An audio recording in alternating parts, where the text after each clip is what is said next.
Twongeye kubasuhuza bakunzi barabohora TV. Uyu ni wa mwanya mwiza dukomeje gusubukura isomo bita angeology cyangwa ubumenyi ku bamarayika. Tuzanakomeza tubabwire n'ubumenyi kuri Kristo yakuze ate, byagenze gute. Ushize twari twababwiyeho igice kimwe, twagira ngo dusubukurire hano. Reka tubanze dusenge. Jewe ugiye kubigisha isomo nitwa Betty Nyiramukiza. Shima Imana ko yampaye ubu bumenyi, cishijwe bugufi no kububaha namwe ngo dufatanye kungurana inama z'abajya mu ijuru no kurushaho kumenya Imana by'ukuri. Mbibutse ko kugira ngo umuntu amenye Imana by'ukuri nuko akora iby'Imana ishaka. Ntabwo wavuga ko ukunda Imana ngo usuzugura amategeko yayo ngo nurangiza uvuge ko uyikunda. Imana itugirire neza. Biradukwiriye yuko imirimo y'Imana ikorerwa muri twe kandi tukagerageza no kwera imbuto zikwiriye abihane. Reka dusenga Imana. Uwiteka Mwami Imana ushobora byose, urihariye, ufite imbaraga nyinshi n'ubutware n'ubushobozi. Uyu mwanya twongeye kuza imbere yawe, dusengeye umuntu wese uzakurikirana iki kiganiro, uzakurikirana iri somo kugira ngo bizamufashe, kandi abafite amatsiko menshi kumenya uburyo abamarayika babayeho, ese abamarayika ni ibiremwa by'Imana, turabasengeye kugira ngo uzabashoboze kandi Umwuka Wera bashoboze kumenya neza iby'abajya mu ijuru, iby'iri somo rya angeology. Turagushimiye mu izina rya Yesu, amen. Twongeye kandi gushima Imana yongeye kuduha uyu mwanya, twagira ngo dusubukure tubabwire abamarayika beza. Abamarayika muri rusange, izina marayika mu Giheburayo no mu Kigiriki bisobanura intumwa. Izina marayika mu Giheburayo no mu Kigiriki bisobanura intumwa cyangwa message. Intumwa za Yohana zoherejwe kwa Yesu zitwaga agerwa cyangwa intumwa. Dusomye muri Luka ibice 7 umurongo waho wa 24. Abamarayika b'Imana ni benshi nkuko Danieli yabivuze mu bice 7 umurongo wa 10, na Zaburi ibice 68 umurongo waho wa 18. Bivuze ngo abamarayika ni intwaro z'Imana. Rero noneho abamarayika barimo imitwe 7. Ya mbere ni abamarayika muri rusange, ya kabiri lekerube cyangwa abakerubi, iya gatatu ni abaserafi, iya kane les êtres vivants, iya gatanu na arikanje, iya gatandatu ni sekive, iya karindwi ni les fils de Dieu cyangwa abana b'Imana. Iyi niyo mitwe 7 tugiye kuganiraho. Abamarayika barimo ibice byinshi cyane, ariko tugiye kuvuga gatoya kuri aba ngaba. Abakerubi baboneka mu Itangiriro ibice byaho 3 umurongo wa 24. Urugero, umukerubi niwe warindaga irembo rijya muri Edeni, agashyirwa no hejuru y'isanduku y'isezerano y'ihema ry'ibonaniro. Abakerubi nibo bashinzwe kurinda intebe y'Imana. Na mbere yo kugwa kw'abamarayika, Satani nawe yabarwaga mu barinda intebe y'Imana. Ezekiel 28 umurongo wa 4 n'uwa 16. Abaserafi imirimo yabo itandukanye n'iy'abakerubi. Abaserafi nibo bashinzwe ibyo kuramya Imana mu ijuru. Nibo kandi bashinzwe kweza abakozi b'Imana, bashinzwe kandi gukurikirana ukuri n'imbaraga z'Imana no kubishyira mu bikorwa. Ni nabo kandi bavugizi b'Imana. Iyi ni imirimo yabo. Les êtres vivants cyangwa ibyaremwe bihoraho, nkuko tubisanga mu Byahishuriwe ibice 4 umurongo wa 6 n'uwa 9. Aha naho bashinzwe kuramya Imana no guca imanza Imana ibahaye guca. Imana itugirire neza. Les arikanje, iryo zina riboneka mu byanditswe byera inshuro 2 gusa. Abatesalonike ba mbere ibice 4 umurongo waho wa 16, na Yuda igice cya mbere umurongo wa 9.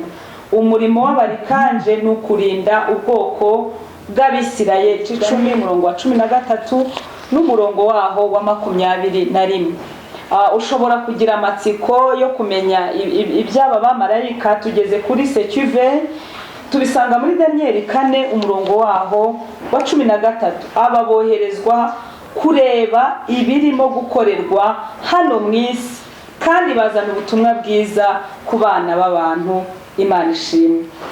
Tugeze ku mutwe wa 7, les fils d'Odieu, abana b'Imana. Aha bivuga ko ari abana b'Imana muri rusange, kuko baremwe nayo, kandi na Satani nawe abarirwamo. Kandi izina Elohimu naryo rikoreshwa bashaka kuvuga abamarayika. Zaburi 8 umurongo wa 6 n'Abaheburayo 2 umurongo waho wa 7. Aba bamarayika nibo bashinzwe gutanga imbaraga mu bwami, kandi bakubahiriza n'icyubahiro cy'Imana mu bantu. Ubushize rero twari twashatse ko mumenya abamarayika beza. Ubu tugiye noneho kureba imirimo y'abamarayika n'imirimo y'abamarayika uburyo igabanijemo. Imirimo y'abamarayika harimo abamarayika, imirimo y'abamarayika beza, imirimo y'abamarayika babi, n'imirimo ya Satani ubwe. Imirimo y'abamarayika beza ni imirimo bahawe na Yesu ikurikije ministeri bakoreramo. Abamarayika beza hari imirimo nabo bahawe na Yesu. Yesu ubwe abagabanya imirimo akurikije ministeri bakoreramo. Nababwiye ko abamarayika bagabanijemo ibice byinshi, ibice binini, ariko ahangaha turashaka kuvuga urugero nka marayika Gabriel wasanze Mariya akamumenyesha ko ari we uzabyara umucunguzi. Tubisanga muri Luka igice cyaho cya mbere umurongo wa 26 na kugeza 38. Kandi niwe wemeje Yosefu inda Mariya yari atwite ko ari y'Umwuka Wera. Tubisanga muri Matayo igice cya mbere umurongo waho wa 20. Abamarayika beza kandi nibo bamenyekanishije ivuka rya Yesu Kristo i Betelehemu. Turebye hano muri Luka ibice 2 umurongo wa 8 kugeza kwa 15. Abamarayika beza kandi nibo baje kumukorera amaze kugeragezwa na Satani mu butayu. Abamarayika ni intumwa Imana yohereza mu bantu kugira ngo bahabwe amagambo yo kubahesha agakiza. Imana itugirire neza. Abamarayika beza bafite imirimo myinshi itandukanye, ariko tubanze turebe ese Satani wabarirwa mu kihe gice? Satani abarirwa mu gice cy'abamarayika babi, kuko mu ijuru babandi bigometse ku Mana bamanuwe mu isi, abo nibo bitwa abamarayika babi. Aba rero ngo hari ababoheye ikuzimu, hari ababohowe barwanya bere. Tuzajya twumva rya jambo rivuga ngo turwana n'imyuka mibi y'ahantu ho mu kirere hatagaragara. Ibi ngibi bikorwa n'abamarayika babi. Muri make bigabanijemo ibice, harimo abadayimoni, harimo Satani, ni byinshi. Reka turebe nk'abamarayika bataboshye, bamwe bafungiye ikuzimu. Abangaba nabo bagira imirimo yabo bakora nubwo baba baboheye ikuzimu. Ababohowe bo bahora bayerera bashaka bo baconshomera, bashaka kwangiza ubumwe bw'abantu, bashaka kugerageza ubumwe bw'abana b'Imana. Aba bamarayika beza rero bo bafite imirimo myiza nk'uko twabibabwiye. Abamarayika beza kandi reka tubamenyeshe kandi ko marayika Mikayire ari ushinzwe ibibazo by'Abisirayeli. Ni ukuvuga ngo Abisirayeli bose marayika Mikayire ashinzwe ibi bibazo. Dusomye muri Daniel ibice 10 umurongo waho wa 5 n'uwa 7 basobanura ubushake bw'Imana mu bana b'abantu. Aba ni abamarayika beza special Mikayire, ngo basobanura ubushake bw'Imana mu bana b'Imana no kubayobora mu murimo wayo. Matayo 27:5 n'umurongo wa 7 basobanura ubushake bw'Imana mu bana b'abantu dusomye Yobu ibice byaho 30 umurongo waho wa 23, kandi aba nibo bashyira mu bikorwa iby'urubanza Imana yamaze gucira abantu n'umuntu ku giti cye. Turumva ko iyi mirimo y'abamikayire bashinzwe no gucira abantu urubanza n'umuntu ku giti cye. Urugero, Sodomu na Gomora, Itangiriro 19 umurongo waho wa 12, Ibyakozwe n'Intumwa 12 umurongo waho wa 23. Abamarayika beza nibo bajyana abantu bakijijwe iyo bamaze gukurwa mu mubiri. Iyo umuntu akijijwe, aba bamarayika beza nibo baza kumutwara igihe amaze guhera uyu mwuka, atakiri mu mwuka w'abazima. Urumva ko bafite imirimo myiza. Dusomye muri Luka 16:22, no mu kugaruka kwa Yesu bazazana nawe ku bicu mu gihe cy'akarengane, nibo bazajya gutabara abakijijwe, no mu gihe cy'imanza bazazana na Yesu bari hagati y'ibirimi by'umuriro. Yuda igice cya mbere umurongo waho wa 14. Kubera iyo tsinzi ya Yesu Kristo binyuze mu rupfu rwe no mu kuzuka kwe, kandi Yesu yatangaje intsinzi ku mwanzi ari we Satani. Ni ukuvuga ngo ibintu Satani byose yapanga, ibintu byose yakwibwira, ibintu abadayimoni babibwira, Yesu yatangaje intsinzi. Ni ukuvuga ngo uko byazamera kose, aba bamarayika beza bazagumya gufasha abera. Urugero nk'abagabriyeli. Abagabriyeli nibo bashinzwe kuza guhumuriza abera, nibo bashinzwe guhumuriza abantu. Nk'abantu bakunda kurota, ukarota ubona marayika aguhagaze iruhande arimo guhumuriza, cyangwa se ukarota ubona ari umuntu. Burya ntabwo ari umuntu, ahubwo ni marayika Gabriyeli uje guguhumuriza, kandi bashinzwe no kuzana impumuro nziza mu bana b'Imana. Imana iduhana umugisha. Abamikayire nabo bagabanije imitwe minini cyane, ni benshi, ariko tugiye kuvuga abamikayire muri ubu buryo. Abamikayire nibo bashinzwe kurwana intambara. Uyu mutwe w'abamikayire ushinzwe kurwana intambara zikomeye, mbese za zindi waha nka generali runaka. Aba bamikayire nibo bazishinzwe. Tuzumva rya jambo rijya rivuga ngo turwana n'imyuka mibi y'ahantu ho mu kirere hatagaragara. Iyi myuka mibi y'ahantu ho mu kirere, abamikayire nibo barwana nayo, kandi aba bamikayire nibo bashinzwe kugobotora ibisubizo by'abana b'Imana bakabibagezaho. Hari nk'ukuntu ibisubizo bimanuka, Satani akabifatira akoresheje ya myuka mibi boshye n'itaboshye ihora iyerera. Ariko aba bamikayire bo ntabwo batsindwa, bagera hantu hari urubanza rukomeye, hantu Satani aba yigaruriye abantu. Abamikayire baraza bakarwana uru rugamba. Imana itugirire neza. Hano rero, kubera iyo tsinzi ya Yesu Kristo binyuze mu rupfu rwe no mu kuzuka kwe, kandi Yesu yatangaje intsinzi ku mwanzi we ari we Satani. Ubundi umugambi wa Satani wari uwo gufata kudeta, wari uwo gufata intebe y'Imana mu ijuru. Ababajwe nuko ngo Imana yagiye kurema umuntu itamugishije inama. Imana itugirire neza. Ariko Kristo yatangaje intsinzi binyuze mu rupfu rwe no mu kuzuka kwe, kandi Yesu yatangaje intsinzi ku mwanzi wari we Satani. Iherezo ry'abamarayika beza. Abamarayika beza bazahora bakorera Imana iteka ryose. Ibyahishuwe ibice 21 umurongo waho wa mbere. Yohana yabonye abamarayika 12 bahagaze ku muryango w'i Yerusalemu. Ibyahishuwe 21 umurongo waho wa 12. Kandi abamarayika bazakomeza gukorera Imana, kandi ntawe uzatubuza gukorera Imana, kandi n'abamarayika beza bazahora bari mu myanya yabo imbere y'Imana. ndashaka kubabwira ngo namwe mugumye mu myanya yanyu imbere y'Imana. Niba hari umurimo Imana yaguhaye ukaba wiyumvamo, guma muri uwo mwanya wawe, kandi hari abamarayika Imana yohereje benshi bashinzwe kujya bagufasha, kujya bagusubizamo imbaraga, kujya bakweza, kujya bakurwanirira za ntambara zikomeye uhura nazo mu murimo Imana yagushinze. Imana ibaho umugisha.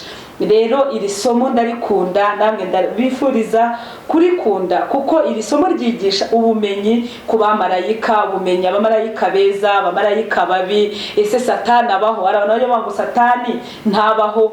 Muri iri somo muzabimenya neza. Tugiye kureba noneho iherezo ry'abamarayika beza. Abamarayika beza bazahora bakorera Imana iteka ryose, bazahora bakorera Imana iteka ryose, ntabwo bazigera bahagarika gukorera Imana.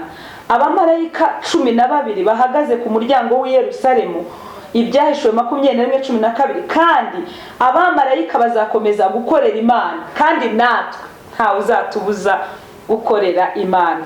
Reka noneho turebe iherezo ry'abamarayika babi. Iherezo ry'abamarayika babi ni mu nyanja yaka umuriro. Dusomye muri Matayo 25 umurongo waho wa 41.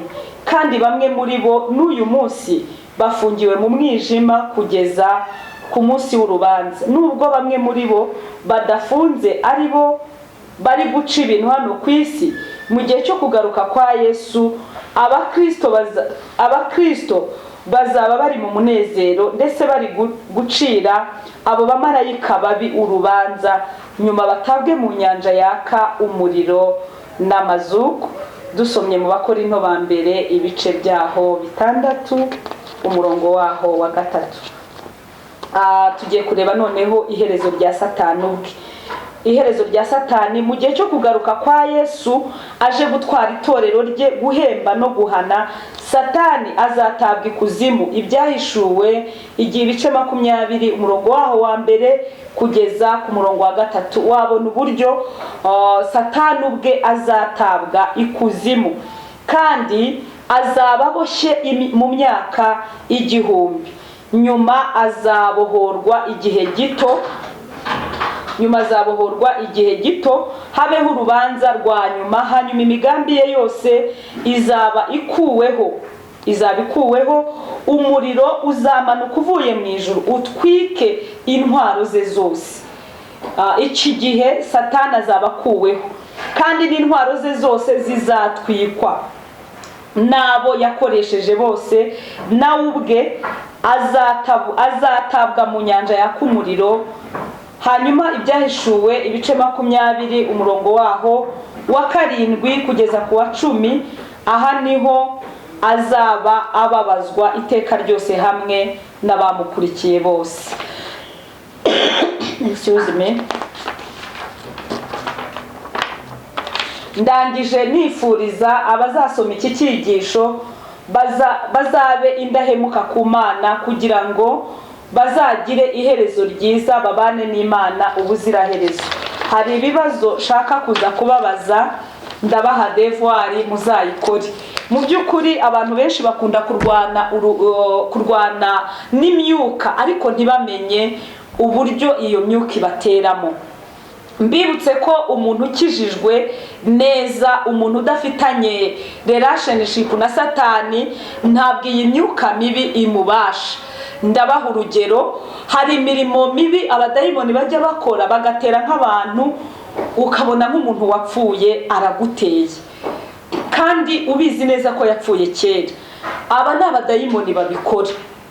Ukajya ukabona umuntu, hari nk'uwigeze kuduha amakuru atubwira ukuntu mu nce ziriya, niba nabyita mu Burasirazuba, niba ari mu Gisaka, niba ari buryo umuntu ashobora gupfa barangiza bakamuzura.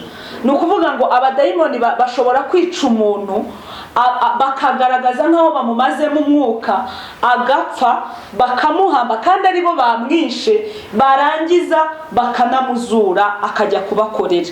Uti si ibyo bishoboka gute?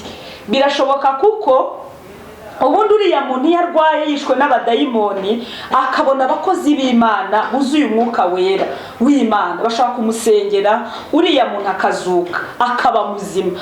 Ariko iyo apfuye atashoboye kubona abantu b'Imana ngo bamufashe bamusengere, kandi si buri muntu wese, n'umuntu wuzuye ubuntu bw'Imana, wuzuye imbaraga z'Imana, wahawe impano y'Imana yo gukora ibitangaza byo kuzura abapfuye, kuko izo mpano Imana igize itanga. Uriya muntu ashobora kuzuka. Ariko iyo apfuye baramwica, bamara kumwica bakamushyingura nk'uko mujya mubibona. Harimo nk'abajya barota ukabona uhuye na wa muntu mu nzira, urimo urarota cyangwa ugize gute, ukabona murakubitanye kandi uzi yuko bamushyinguye.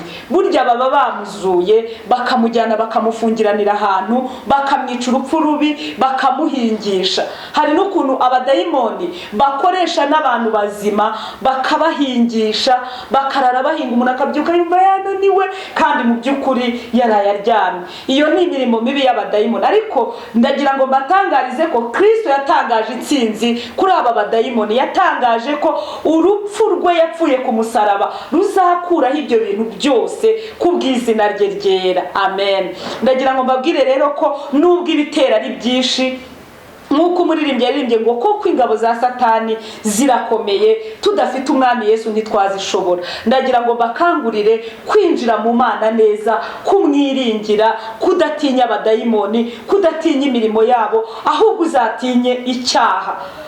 Tukiri muri iyi mirimo y'abamarayika beza, abamarayika beza ngo nibo bashinzwe no kuzakura abantu muri uyu mubiri. Burya umuntu w'Imana yatashye ntabwo iherezo rye riba nk'iryo umuntu udakijijwe, umuntu wakoreye Satani. Abakoreye Satani, aba bamarayika babi nibo bagenda kumwakira bakamujyana. Uzabona umuntu iyo apfuye atejejwe azarwana, ubona arakubita ibipfunsi, ubona aragira gute, aba arimo arwana n'iyo myuka mibi ibije kumwakira. Ariko uzitegereze urupfu rw'umukiranutsi cyangwa rw'umuntu wiringiye Imana, uzasanga no mu ipfa rye ntabwo apfa nabi, ahubwo uyu muntu w'Imana afite ukuntu niyo aryamye arisinzirira, ntabwo agenda gutyo. Imana ibaho umugisha. Ndagira ngo mbahe ibibazo bimwe cyangwa mbibasubirize, hanyuma noneho tuzongera turebere hamwe ubumenyi kuri Kristo cyangwa isomo bita Kristology. Imana ibaho umugisha. Reka kwize, ndashaka kubabaza, muzatwandikira muri komenti ibyo muzumva mudasobanukiwe. Ariko ikibazo cya mbere kirabaza ngo imiterere ya Kristo itwigisha iki? Ikibazo cya kabiri, mu mirimo ikomeye Yesu yakoze ifite uwuhe murimo mu bantu? Ikibazo cya gatatu, izina Kristo risobanura iki? Ikibazo cya kane, ni ikihe kimenyetso kigaragaza intsinzi ikomeye ya Kristo Yesu?